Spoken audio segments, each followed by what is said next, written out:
let's see how the anti-gunners in Congress are taking this election loss, shall we? I'm clear on that. What I'm worried about is that Congress in years ahead will go the opposite direction and ban not bump stocks, but bump stock bans. When we think of the purpose of the Second Amendment for self-defense, sport, and hunting, is there a circumstance that you think in the ordinary course of life where you need to have that capacity of a firearm? Senator Durbin, respectfully, I think you're missing a category of why the Second Amendment exists. We wrote it shortly after overthrowing a tyrannical government, and I think that a bump stock, although has no application for hunting, and maybe not very much for self-defense, I don't believe that banning this item would stop a criminal that's already willing to ignore so many other laws. The outgoing chairman of the Senate Judiciary Committee, Senator Dick Durbin, decided to hold a hearing on Glock switches and bump stocks, all by himself.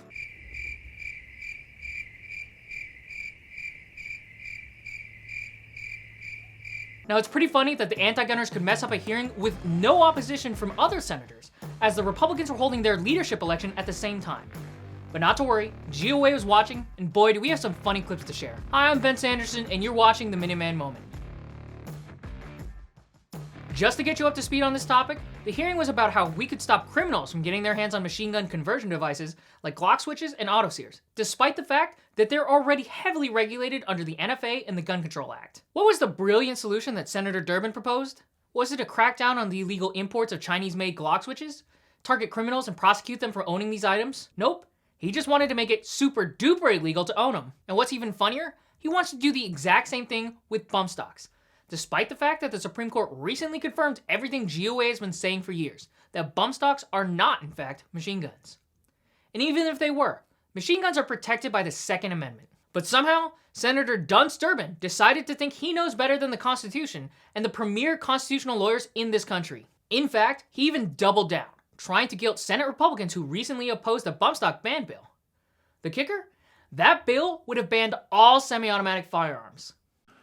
But earlier this year, the Supreme Court struck down the Trump administration's regulation in a 6-3 decision. The Republican-appointed justices concluded, wrongly in my view, that the Trump administration could not define bump stocks as machine guns under the National Firearm Act. Congress should respond to this court decision by passing legislation making it clear the National Firearms Act covers bump stocks. But Senate Republicans have objected to the legislation, such as the Bump Act, that would ban the sale and possession of these deadly devices. You know, now that I think of it, trying to gaslight an entire population of people while also not understand anything that's really going on is a great theme for this hearing, since that's exactly what the anti-gun politicians and witnesses did the entire time. Take, for example, Director of Litigation for Giffords saying that the pistol braces somehow give firearms more power and velocity. Why are pistols equipped with another device which we haven't spoken much about, the stabilizing brace, particularly dangerous to the public? So stabilizing braces are not machine guns. I want to start off by being clear. When we talk about stabilizing braces, we're talking about short-barreled rifles. And short-barreled rifles are more dangerous because they allow a pistol to be shot from the shoulder, which gives it more power and more velocity, and therefore more lethality, but still being concealable in the way that a pistol is because it's smaller. Mr. Kleckner, what do you think about that? I don't think pistol braces are a problem. I don't think they're being used in crimes. I don't think they're making crimes worse. I think she brings up a great point about the concealability. I think it makes it much harder to conceal a pistol when there's a pistol brace on. It makes it much larger. And if we're going to talk about increased lethality and velocity, a pistol brace does neither of those. In fact, a regular rifle has increased velocity and lethality, and that has a regular butt stuck on it, which is arguably worse than a pistol brace. Now, if anyone can find me one of these miracle braces, be sure to let me know. But it doesn't end there. She goes on to say there's no constitutional impediment to regulating machine guns. I think that there is no constitutional impediment to regulating bump stocks.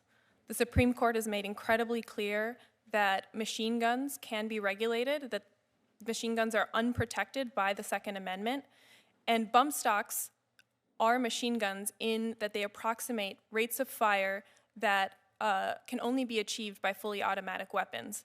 The Supreme Court, in its recent decision, while it said that ATF could not bring bump stocks within the federal definition of machine gun, I'm pretty sure the Second Amendment is pretty clear on that one. Not sure you can call yourself a gun safety expert when you can't even understand the second right in the Bill of Rights. But don't worry, there was one voice of reason on the side of gun owners. Here's all you really need to know from the unopposed committee here, courtesy of Ryan Kleckner, a firearms attorney. Good morning, Chairman Durbin and senators of the committee. I'm Ryan Kleckner. I'm an attorney specializing in federal firearms law and the Bureau of Alcohol, Tobacco, Firearms, and Explosives Compliance. I'm here today as a firearms expert to talk about the legal and technical qualities and the differences between bump stocks and conversion devices. And I'd like to address them separately because they are two very different things. Now, a machine gun under the National Firearms Act is a firearm that will expel more than one bullet for a single operation of the trigger. Bump stocks are not machine guns.